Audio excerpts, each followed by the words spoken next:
Hi guys, we're at the 150th Open Championship. As you can see, this is the road that leads down to the Open, but on the way down to the Open Championship course is the world's oldest club maker shop, and it's the St Andrews Golf Company. And it's a huge privilege this week to spend some time with the owner, Hamish Steedman, and we've also got some amazing news. It's a fantastic story, we're going to reveal it soon, but we're going to have a look in the shop, we're going to go and meet Hamish and also Roger McStravick, who is the world's leading historian on golf. He's the only author in the world to receive the Herbert Warren Wind Award for his books on St Andrews. So let's go inside and meet Hamish and Roger for an amazing conversation. Hamish, how are we doing? Very well, thank you. Great to see you. So Hamish, as I've just explained earlier, is the owner of the St Andrews Golf Company. And Hamish, I'd love you to talk a little bit about the history of the company. Thank you. Yes, absolutely. Well, welcome. Hamish Steedman, St Andrews Golf Company, the oldest continuous golf club manufacturer now in the world. We can trace the roots back through a brand of George Nicol to 1881, which has been in continuous production since then. George Nicol with the helping hand of golf as their clique mark or branding stamp. We also own Tom Stewart, which was Bobby Jones' favourite club maker, and that was identified with the Pipe brand.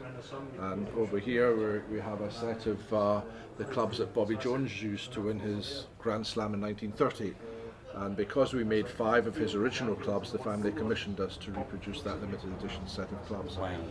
So we have a factory just out of town, 5 miles out of town, and we're still manufacturing fully playable sets of authentic hickory golf clubs.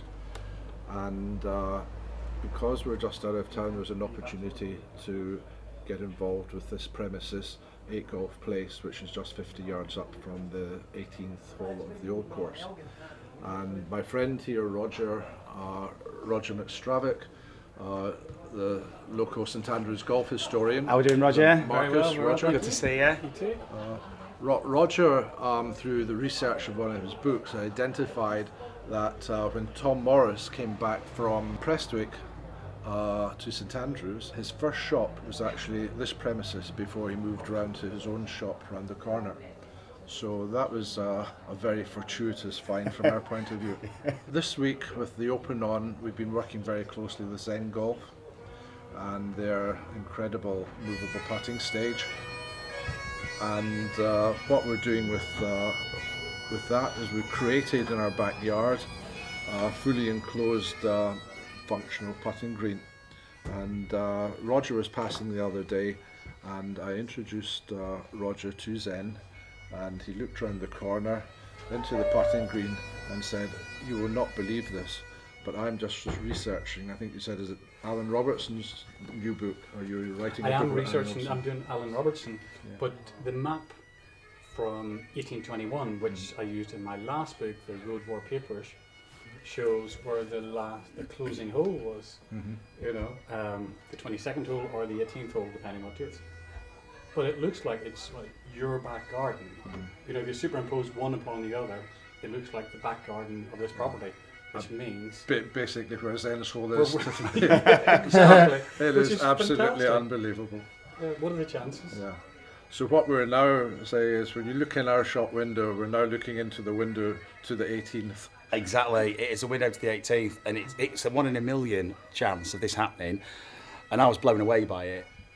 It was like astounding, this story, and for Roger to just talk about the history, and he's going to reveal so much more. It's such an exciting kind of reveal, because we're actually here where the old course used to be, and there's some photos. We're going to be showing some photos. You're going to see some of the old photos of this landscape here and how it looks so different, how the whole place has changed over the years.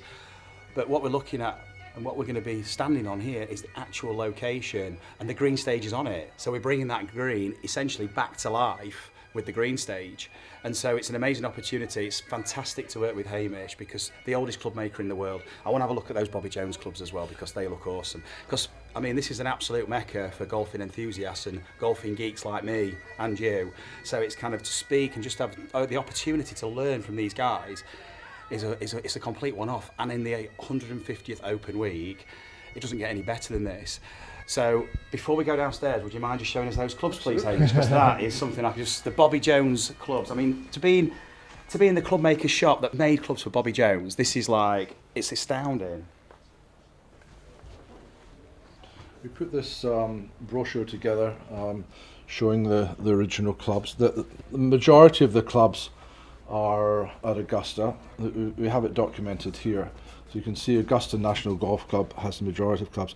He donated Jeannie Dean, as he called it, his driver. He donated this to the town, and the driver is actually in the British Golf Museum now, just down the road. So that was quite easy for us to access, and I love that on the top as well. That's look at that inscribed there. signature. And the craftsmanship. Yeah. How long would it take to make one of those clubs? There's a sort of time delay. You know, you've got to let glues and things set, but probably about 6 to 8 days. 6 to 8 days to make. And then we have the leather grip as well going on to that. So. What an amazing piece of work! And to think the guys played with these all And that time ago and shot the scores they did. The interesting club in the set, which we're really excited to find, was this one here. This was commonly known as a Hagen sandiron, and it was developed in conjunction with Walter Hagen and Gene Saracen.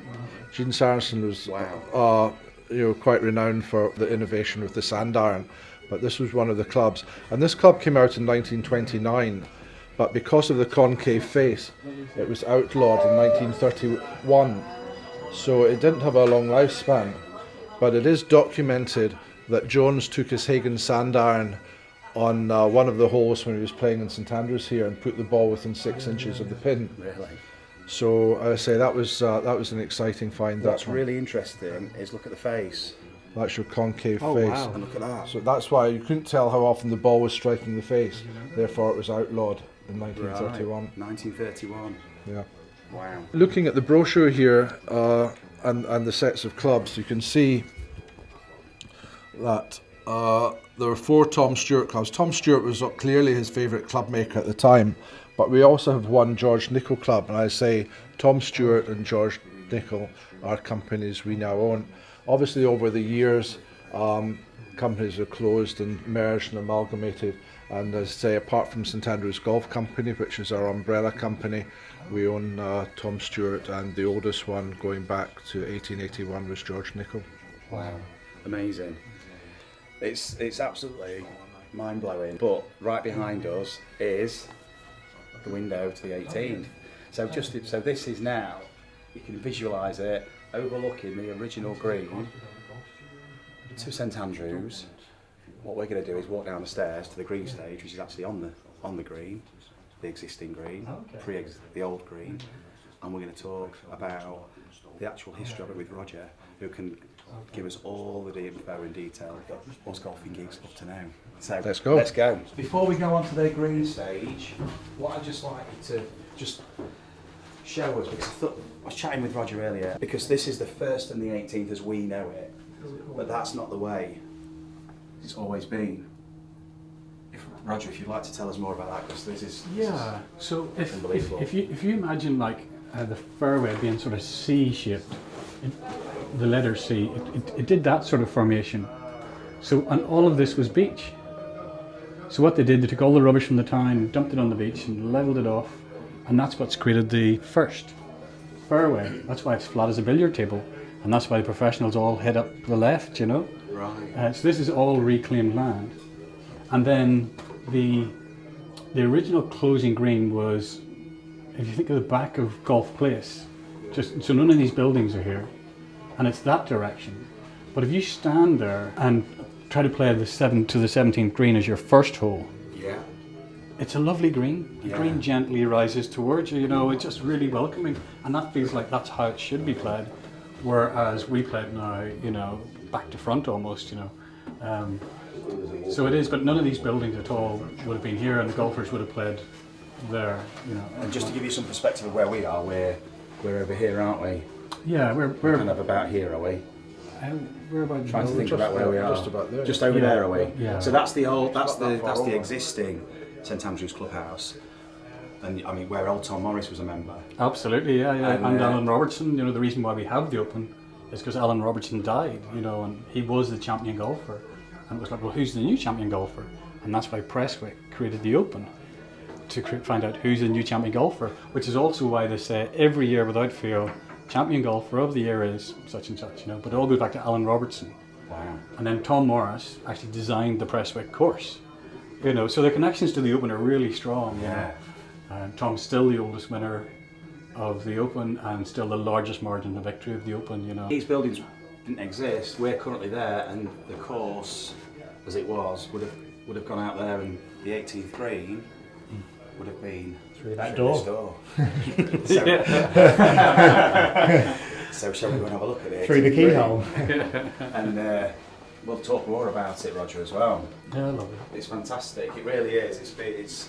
We went in the clubhouse earlier in the week, in the old members' club, in the official, the original members' clubhouse, and it's a phenomenal place. It's just magical. You really do get a sense of the magic of St Andrews. Oh, thank you. So we're walking on the hallowed turf now.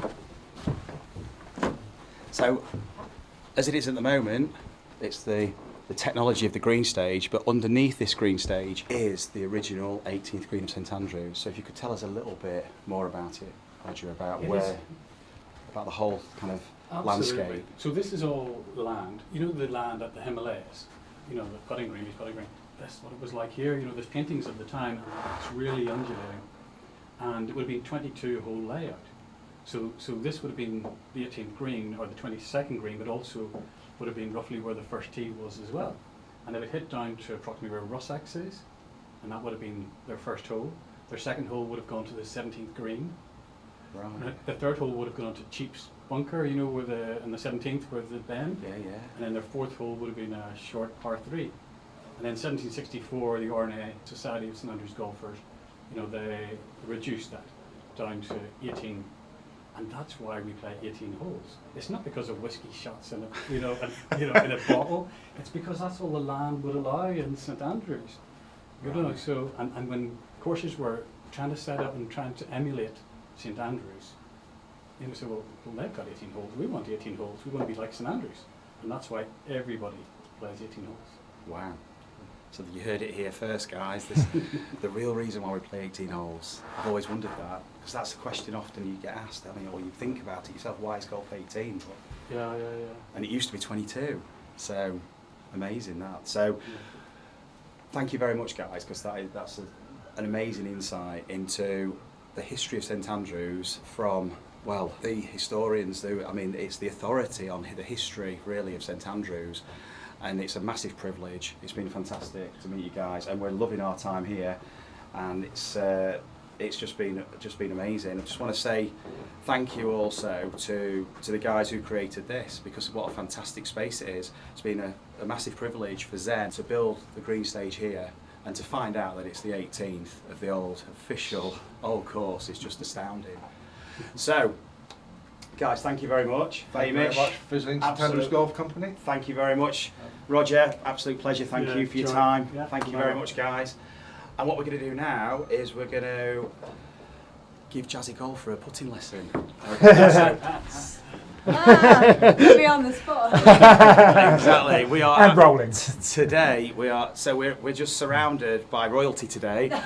We've got royalty of St Andrews and royalty of Instagram golf. We've got Jazzy Golfer, so we're going to hopefully help her putting, but I know her putting game is absolutely top notch, so I hope she might even give me a lesson, I think. But we'll go on the green stage, we'll set it up, see if we can hold some major winning putts and really test Jazzy's putting stroke.